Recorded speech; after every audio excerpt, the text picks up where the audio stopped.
As I said a little earlier, we've had, that was ka-ching, if you didn't hear that, we've had a number of corporate tax cuts over the last 20 years. We've also had an increase in the dependent credit, which of course benefits families, seniors, property tax assistance. We've eliminated tractor taxes, which benefits agriculture, which of course we all rely on. The federal government has eliminated inheritance taxes, and then in order to get our budget passed in the last fiscal year, we had to agree, in order to get the necessary votes, to a $2 billion tax cut. Now, that's turned out to be an absolute disaster for a number of different reasons. One is it's written so broadly that a number of different corporations can apply for this tax cut even though they weren't intended to. And then second of all, of course, the bottom has dropped out of the economy and we can't go back and reinstate those taxes. Next. So we made a series of we made a series of decisions that brought us to this train wreck, I was about to say. And that is really where we are this year.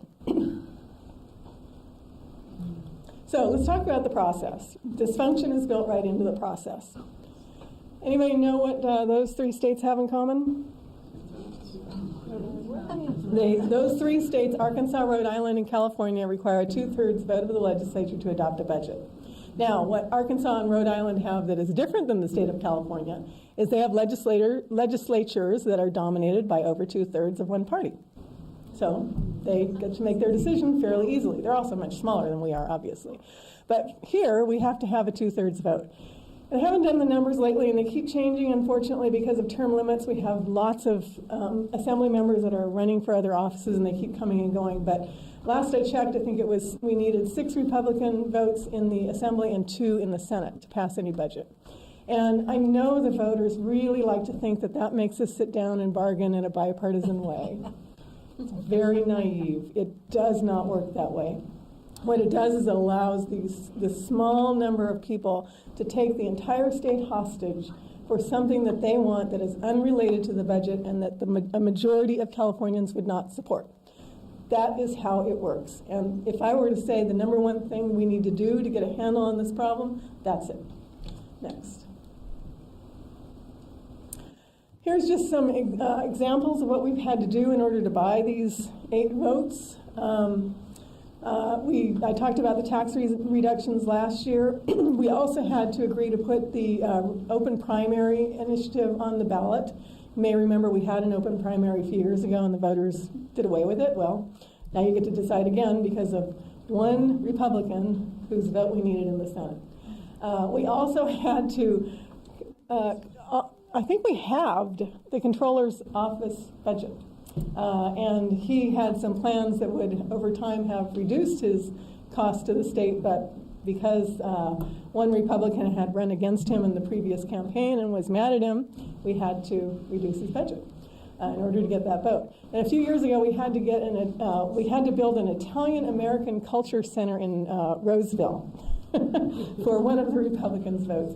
And then other times, because we can't raise taxes and because we can't because we need people's votes, we have to rely a lot on the borrowing that I talked about and the one-time fixes that really keep us from resolving the problem long term. Next. So, because we're not able to, really do what one group or a majority wants us to do and takes responsibility for and is accountable for, we end up, I think, in my opinion, skewing the priorities about where we spend our money. And just look at the figures. I mean, they speak for themselves. Right. Compare what we spend per child in healthy families or in K through 12 to what we spend for putting our kids in jail. That's the reaction I get from everybody. It makes you heartsick.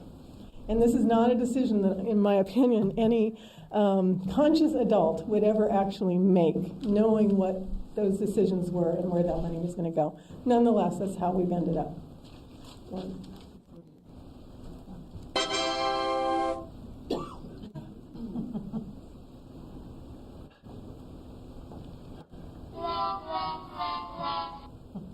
So we've produced winners and losers that I don't think Californians really intended to do. As I said, prisons are the biggest, fastest growing part of our budget. Higher education You know, Proposition 98 was never intended to be a ceiling. It was intended to be a floor. And yet that is how it ends up being. You know, we've got to reach our Prop 98 goals. We have to, you know, have a minimum of X number of dollars. Well, we never get beyond that minimum. And we know we're, you know, one of the lowest, if not the lowest, in the nation in per student funding. And we always test low in almost any factor you can imagine nationwide, and we're falling further and further behind internationally in educating our kids. So I don't think that's really what Californians have in mind, but that's where we end up. Next.